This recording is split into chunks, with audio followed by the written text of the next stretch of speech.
Wynken, Blynken, and Nod one night sailed off in a wooden shoe, sailed on a river of crystal light into a sea of dew.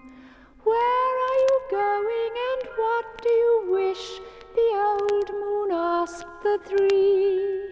We have come to fish for the herring fish that live in this beautiful sea. Nets of silver and gold have we, said Wynken, Blynken, and Nod.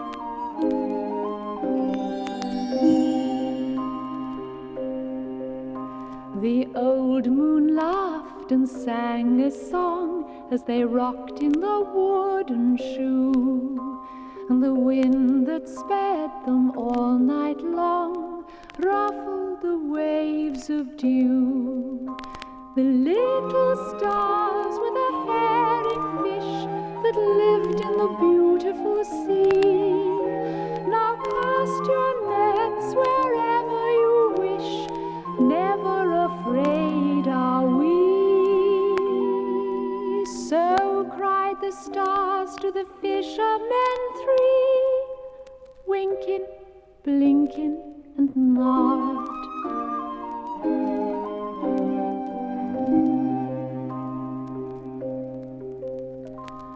All night long their nets they threw to the stars in the twinkling foam. Then down from the skies came the wooden shoe, bringing the fishermen home. 'Twas all so pretty a sail, it seemed as if it could not be. And some folk thought 'twas a dream they dreamed of sailing that beautiful sea. But I shall name you the fishermen three, Wynken, Blynken, and Nod. Wynken and Blynken are two little eyes, and Nod is a little head. And the wooden shoe that sailed the skies is a wee one's trundle bed.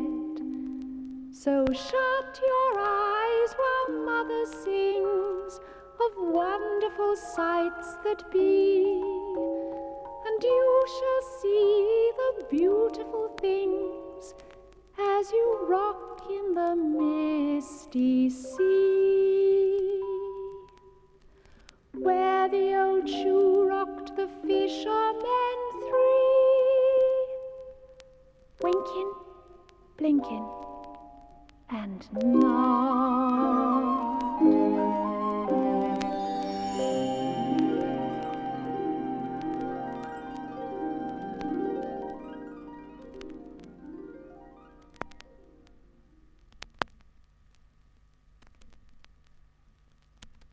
Goldilocks and the Three Bears. Once upon a time, in a funny little house, in the middle of a pretty little garden, in the middle of a very large wood, there lived 3 bears. A great big father bear, a middling-sized mother bear, and a very furry little baby bear. Father bear was big and brown and strong, with a big, deep voice like that. And Mother Bear was middling-sized and soft and warm and cuddly and had a voice like that. And Baby Bear was very small and very sweet and had a voice rather like that, but perhaps a little bit higher. One morning, Mother Bear had just made the breakfast and she called her son and her husband down. "Come and have your porridge. I'll put it on the table." They came bumpety-bump down the stairs and sat down to eat, but the porridge was too hot. "I'm sorry, I can't eat this. I shall have to wait until it's cooler." "Me too. It's too hot for me, Mum." "All right, let's go out for a walk," said Mother Bear. The wood is so beautiful in the early morning, and by the time we get back, the porridge will be cool enough to eat." So off they went, Daddy Bear and Mummy Bear, swinging Baby Bear between them. Now, there was a little girl with long golden ringlets whose name was Goldilocks, and she was wandering through this wood looking for blackberries to take home to her mother. She had been walking for some time and was feeling rather tired when she came upon the house of the 3 bears. "What a dear little house," she thought to herself. "I wonder who lives here." She knocked on the door, but nobody answered. She knocked again. Again no reply. So she pushed the latch, and the door creaked open. Full of excitement, she crept inside and saw on the table 3 bowls of steaming porridge. "Oh, I'm terribly hungry. It would be so nice to eat some porridge now. No one seems to be around." So she picked up a spoon and tried the biggest bowl. Ugh! It was too salty. So next she tried the middling-sized bowl, and that was too hot. So then she tried the tiny bowl, and that was just right. So she gobbled it all up. By now she was feeling rather tired after her long walk when she saw 3 armchairs. "Oh, I'll just have a little sit down before I start the journey home," she thought. So she climbed up into Daddy Bear's big armchair, but that was too hard. So next she scrambled into Mummy Bear's middling-sized chair, and that was too lumpy. Then she climbed into Baby Bear's tiny little wooden chair, and that was just right. But, ooh, crash! She fell through the bottom of it. "Oh dear," she thought, "I'm not going to get any rest here. I wonder what's upstairs." She climbed up the tiny staircase and found herself in the bedroom. There were 3 beds in a row. "Oh, I'd love to lie down. I'll just try the big bed." So she scrambled into the big bed, which was too hard. Then she jumped across into the middling-sized bed, but that was too soft. So she scrambled over into the tiny bed, which was really just a cot. Then she fell fast asleep.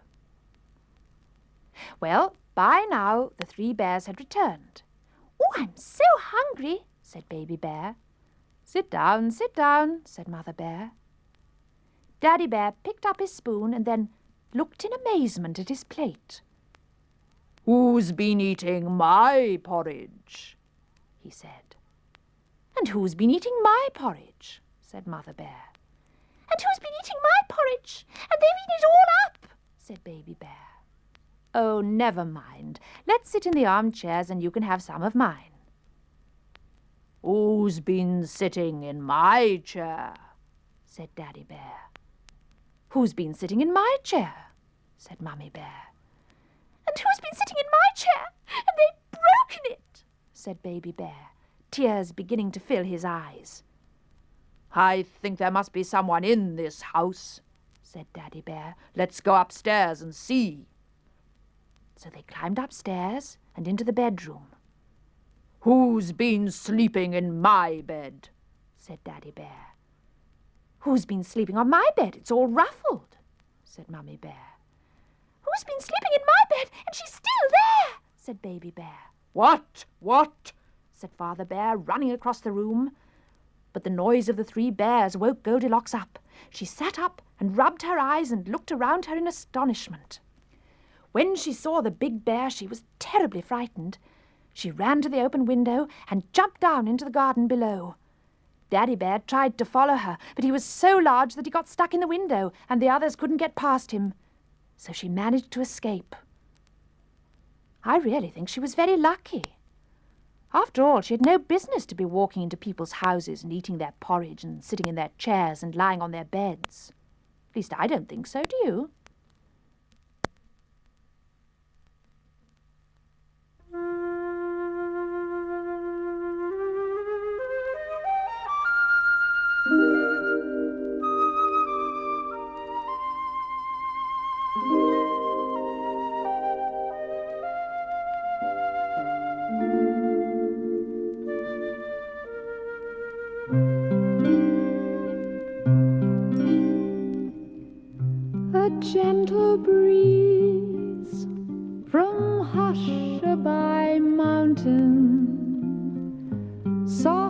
softly blows o'er Lullaby Bay.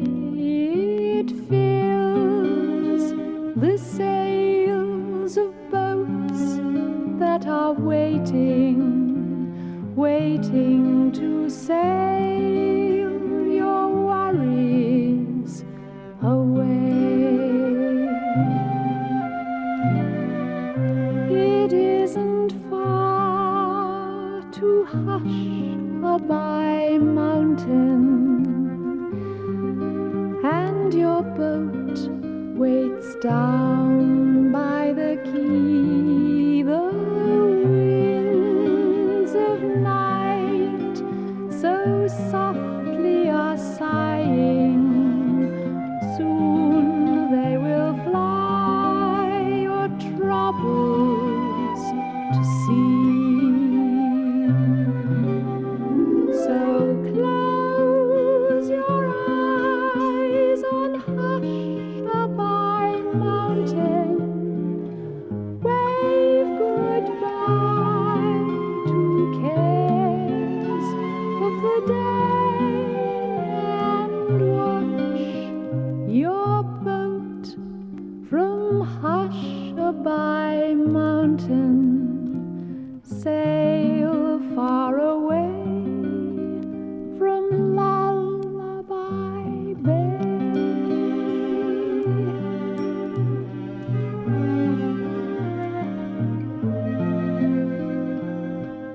Sail far away from Lullaby Bay.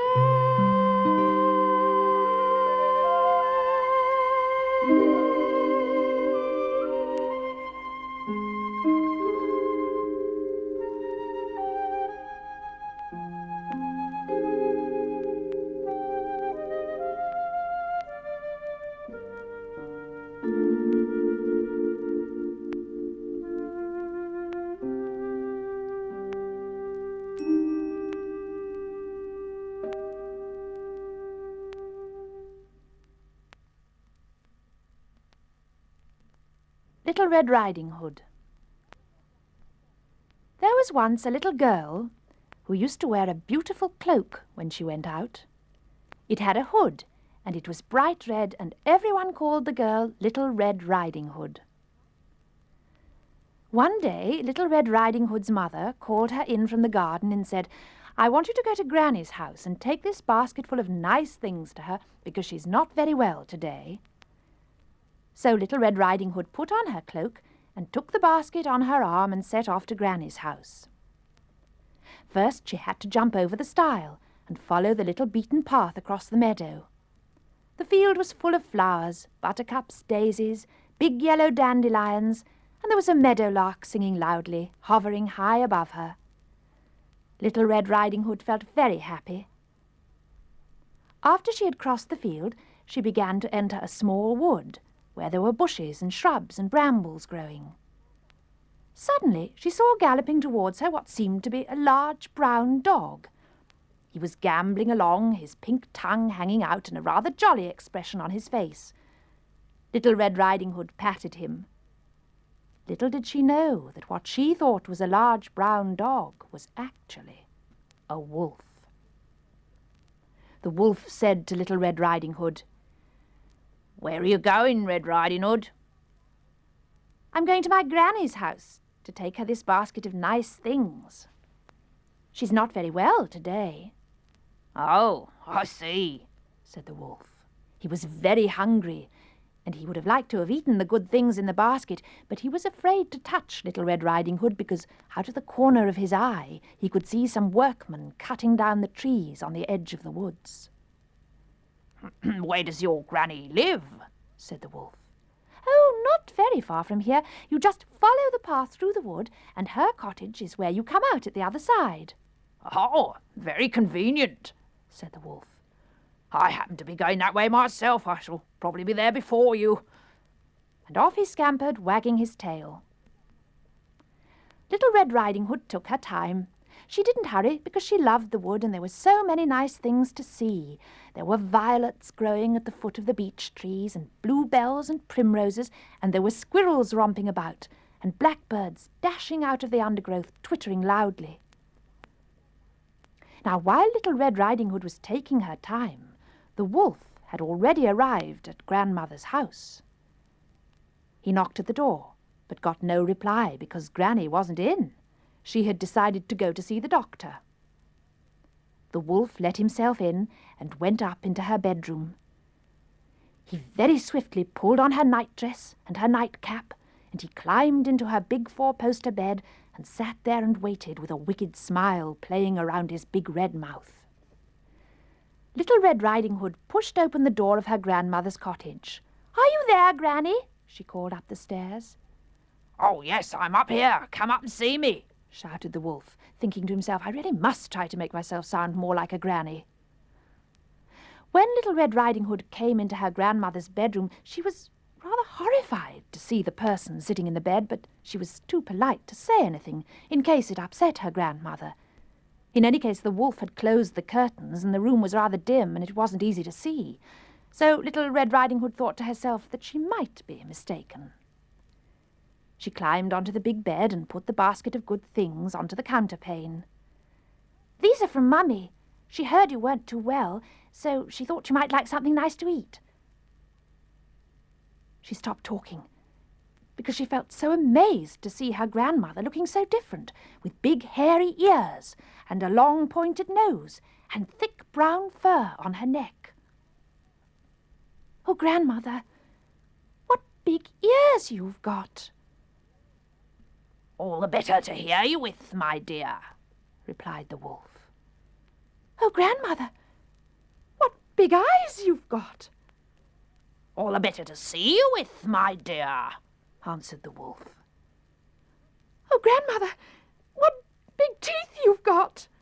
All the better to eat you up. The wolf sprang out of the blankets and leapt at Red Riding Hood. But luckily one of the workmen who had been cutting the trees down had seen the wolf and had followed him, and now he rushed into the room, and with one stroke of his big axe he knocked the wolf to the floor and killed him. When Granny got back from the doctor's, you can imagine how amazed she was to see a big hairy wolf lying on her bedroom carpet, wearing her best nightdress with pink rosebuds on it and her frilly nightcap. But she was so delighted to see that Red Riding Hood was safe that she quite forgot to mention it.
Rumpelstiltskin. You know the sort of people who are always trying to impress other people by showing off? Well, there was once a miller like that. He was always trying to make people believe that he was very important, and one day, as the king was passing, the miller ran out of his house and shouted for no reason at all except to impress the king, "Your Majesty, I've a most beautiful daughter, and do you know what she can do?" "No," said the king, looking down from his horse. "What can she do?" "Well, she can, the miller thought hard and then blurted out a straw." The king gave a sarcastic smile. "I see," he said. "You must bring her to see me. I would very much like to meet your daughter." The miller was thrilled. The neighbours would think he was frightfully important, taking his daughter to visit the king. When they arrived at the palace, the king took the miller's daughter into a room which was filled with straw, sat her before a spinning wheel and said, "Your father says you can spin gold out of straw. If you haven't spun all this straw into gold by tomorrow morning, you shall die." The poor girl was petrified. Of course she hadn't the slightest idea how to spin straw into gold. She sat in front of the spinning wheel surrounded by bales of straw and cried and cried. It began to get dark. Suddenly there was a tap at the door, and it creaked open. In front of the miller's daughter stood a very strange man. He was extremely small and very ugly. "Why are you crying?" he asked her. "My father has told the king that I can spin all this straw into gold, and of course I can't." "What will you give me if I do it for you?" he said. "I'll give you this." And she undid the clasp that fastened the necklace that her mother had given her before she died. "All right," said the little man. "You go to sleep. I will do it." Well, the young girl fell asleep, and when she woke up in the morning she was astounded to see that all the straw had indeed been spun into skeins of gold. When the king arrived, he was delighted. "Splendid! Now come with me, my dear," he said, and he took her into an even bigger room filled with straw. "Now then, if you can spin all this straw into gold, I shall be very pleased with you. And if you can't, I shall kill you." The poor girl sat down again. Oh dear, this was too much. She could never expect the little man to come back again. She shook with fright. Oh, if only my father hadn't said such a silly thing. But then she heard the door creak open, and there was the little man again. "Oh, you're in trouble again, are you? How much will you give me if I spin this straw into gold?" "I can't give you any money," said the girl, "but you can have this." And she pulled off a ring, her mother's wedding ring, and gave it to the little man. Then she lay down in the corner and fell asleep. Sure enough, the little man spun all the straw into gold and then disappeared, and when the king returned, his eyes nearly popped out of his head with greed and excitement. "Well, my dear, you've done exceedingly well. I want you to come with me." And he led her into a simply huge room full of straw, and again he said to her, "When you've spun all this straw into gold, I will marry you, and you will be the queen." The miller's daughter gasped in amazement that she, a humble girl, should be the queen of the whole land. She wasn't quite sure that she wanted to be, because she didn't like the king very much, but then as she was just a poor subject, she didn't really have much choice. The door was locked behind her. She fell down on the bales of straw and started to cry again. "I wonder if the little man will come back again," she thought. "I've been so lucky twice, but I shouldn't think he'll turn up a third time." But when it grew dark, the door creaked open, and there he was again. "What will you give me this time?" he said. "I have nothing left to give you," said the girl, and the tears began to fall again. "I see. Will you, I wonder, give me your firstborn child if I spin the straw into gold?" The girl looked at him in horror, but she was so afraid of dying that she had to say yes. She fell asleep, sobbing, in a corner of the room, and when she woke up she saw that the little man had yet again spun all the straw into long hanks of gold. The king was beside himself with delight, and within a week he married the miller's daughter. He was now Of course, very rich because of all the gold that she had spun. After a year, the miller's daughter, who was now the queen, gave birth to a beautiful baby girl. When she gazed upon her princess, she was so filled with love that she couldn't imagine ever having been happier. But the baby had only been born one day, when the nursery door was thrown open, and in came the little ugly man. "Give me your daughter," he shouted, and he snatched her out of the cradle. The baby started to cry, and the queen fell down on her knees and begged the little man not to take the child away. "She's the only good thing that has ever happened to me.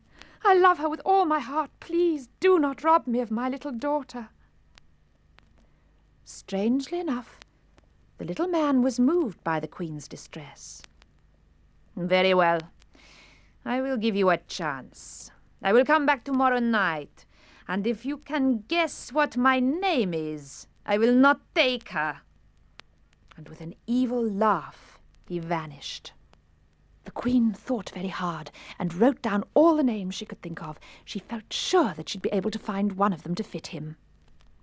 The next night, when the little man appeared, he said to her, "All right now, what is my name?" "Is it William? Peter? James? Robert? Francis? Dimitri? Ivor? Paul?" No, it is none of those names." "Oh, please, just give me another chance. Is it, Samuel?" No, it is not Samuel. "Is it, Jonathan?" No, it is not Jonathan. You don't know my name. Give me the baby." Please, begged the queen on her knees once more. "Give me another chance. Come back tomorrow night. I know I'll have thought of the name by then." "Ah, very well. I will come back again tomorrow night. See if you know my name then."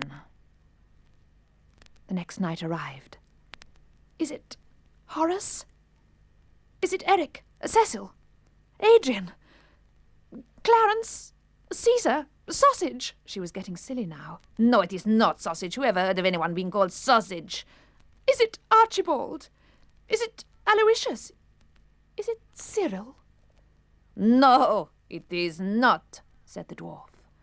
"Now will you give me your daughter?" And he hustled across the room towards the cradle. The queen threw herself between him and the cradle. "Please, just one more chance, the third and last chance. If I cannot think of your name tomorrow night, you can have the princess." "Very well," said the ugly little man. "But that will be your last chance, I promise you. I want that child. I want her for myself." And he was gone.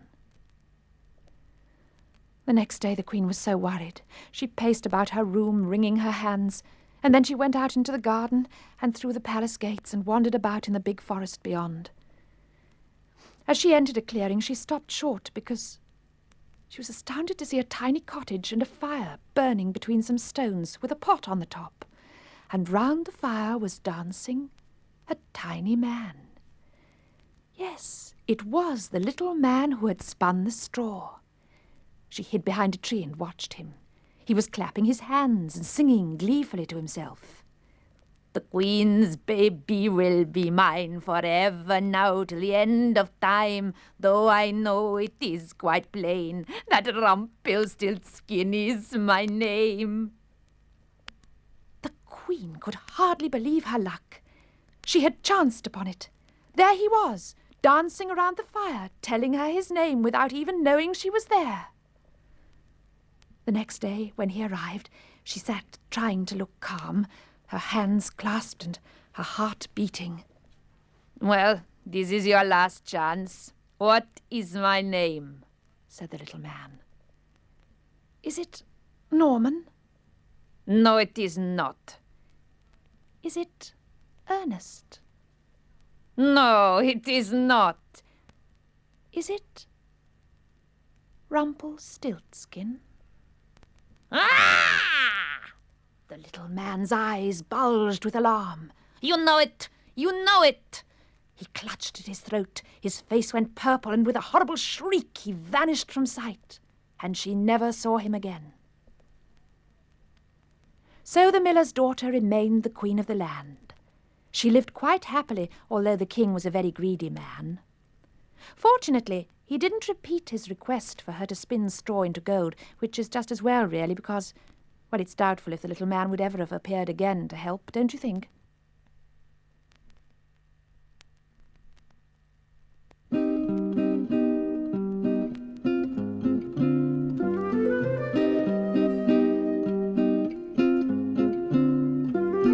Hushabye, don't you cry. Go to sleepy little baby. When you wake, you shall have all the pretty little horses, blacks and bays, dapples and greys, coach and coachman, maybe. Hushabye, don't you cry. Go to sleepy little baby.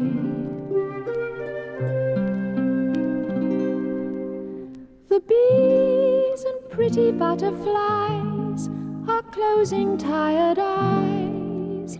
It's slumber tide. They know it's time for them to go to sleepy town. And so, sweetheart of mine,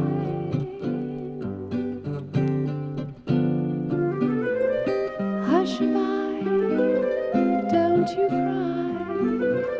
Go to sleepy little baby.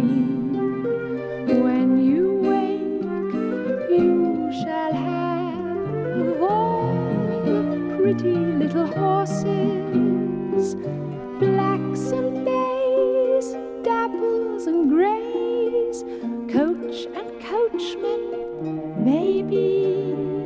Hushabye, don't you cry. Go to sleepy little baby.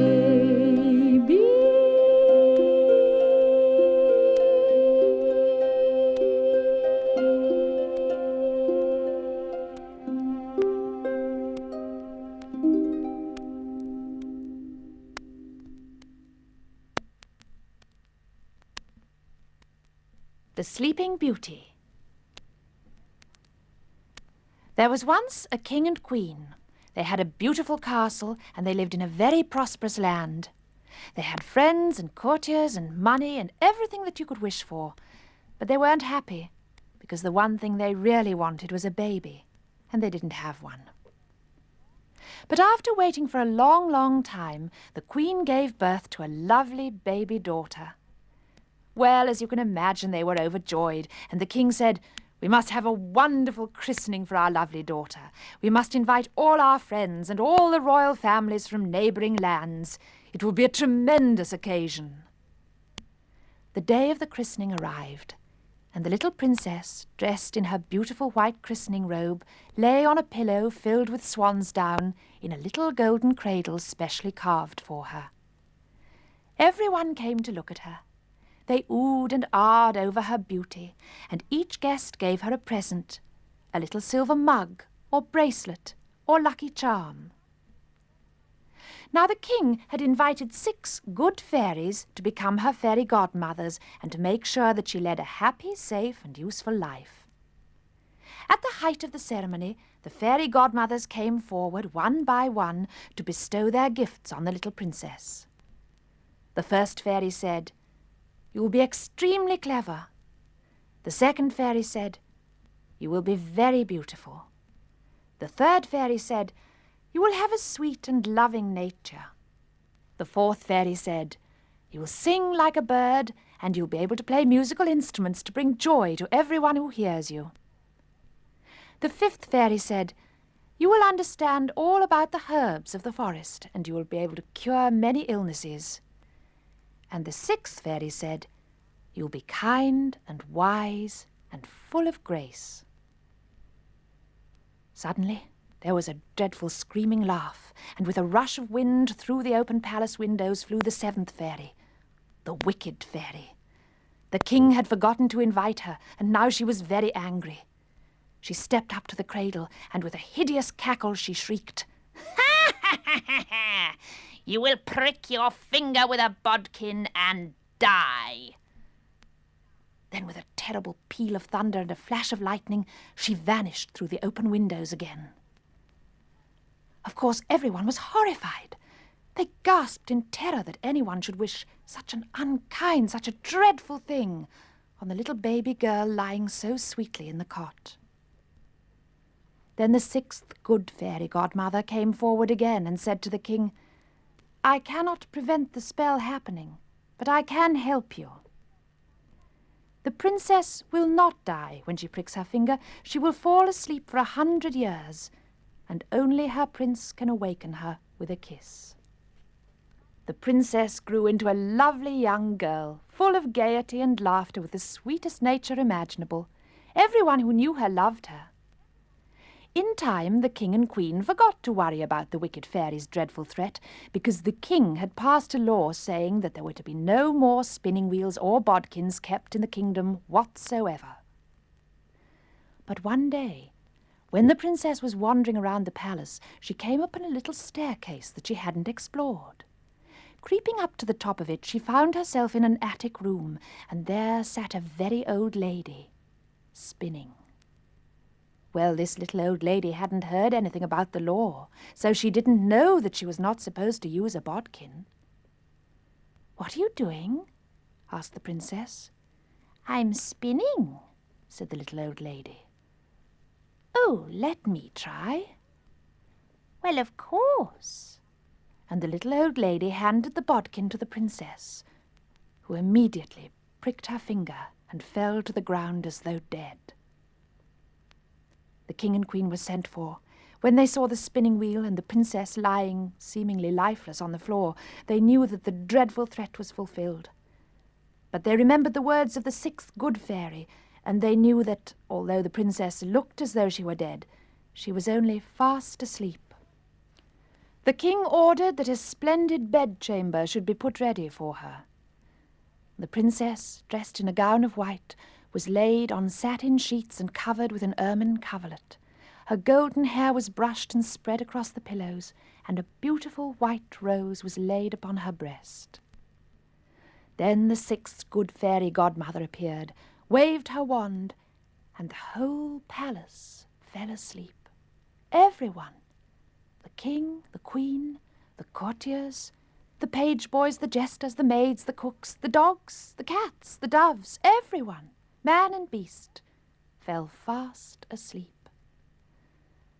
Then the fairy waved her wand a second time, and a wall 20 feet high of huge trees, thorns, bracken, and undergrowth formed itself round the palace, so that you couldn't see it at all. 100 years passes very slowly. 10, 30, 50, 90. Then, one day, 100 years later, a young prince was out hunting in the countryside, and looking up for his hawk, he caught sight of what appeared to be golden towers above the treetops. He turned to a farm worker nearby and said, "What is this place?" "I don't rightly know," said the farm worker.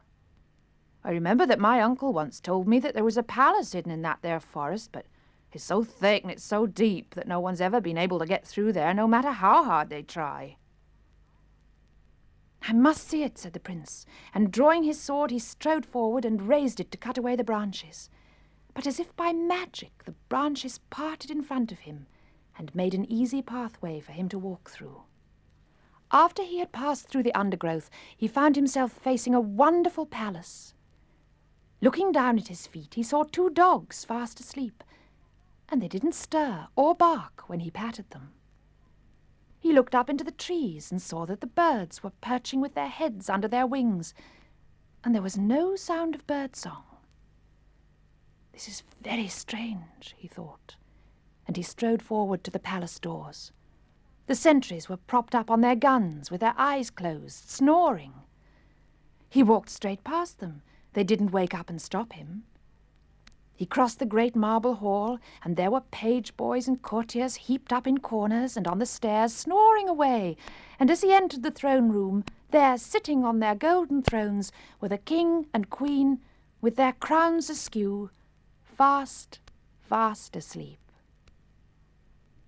The prince was mystified. He wandered all round the palace. He went into the kitchens, and there he saw scullery maids and chefs who had been going about their work, fast asleep over their rolling pins and scrubbing brushes and ladles. He was also bemused by the fact that they were all wearing such old-fashioned clothes, the sort of clothes that he had seen in paintings of his great-grandparents 100 years before. But now he felt that he was drawn up the palace staircase by a magical power. He pulled open the great gilded doors of the princess's bedchamber. Gazing at her, he gasped at her beauty. "I have never seen a more beautiful maiden," he said. So enchanted was he that he knelt gently by her side and kissed her rosy lips. Slowly, very slowly, the princess sighed, opened her eyes, and looked at him with love. "My prince, you've come for me at last." At once the palace woke up. Everybody stretched and yawned, and all started to go about their duties as though nothing had happened. The king and queen came up to the bedchamber, and when they saw the prince, they remembered what the good fairy foretold would happen. They were very happy.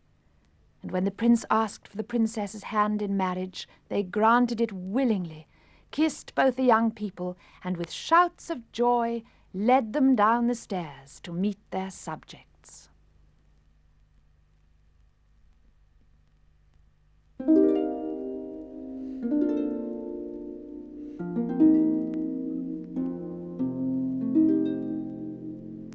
Say good night to your bunny. Say good night to your ball. Say good night to the picture that hangs on the wall. Say good night to your donkey. Say good night to your mouse. All your toys and your dolls are asleep in their house. Go to sleep just like Teddy, with never a care. When you wake in the morning, he'll still be there. Say good night to the flowers. Say good night to the tree. Say good night to your daddy. Good night, you and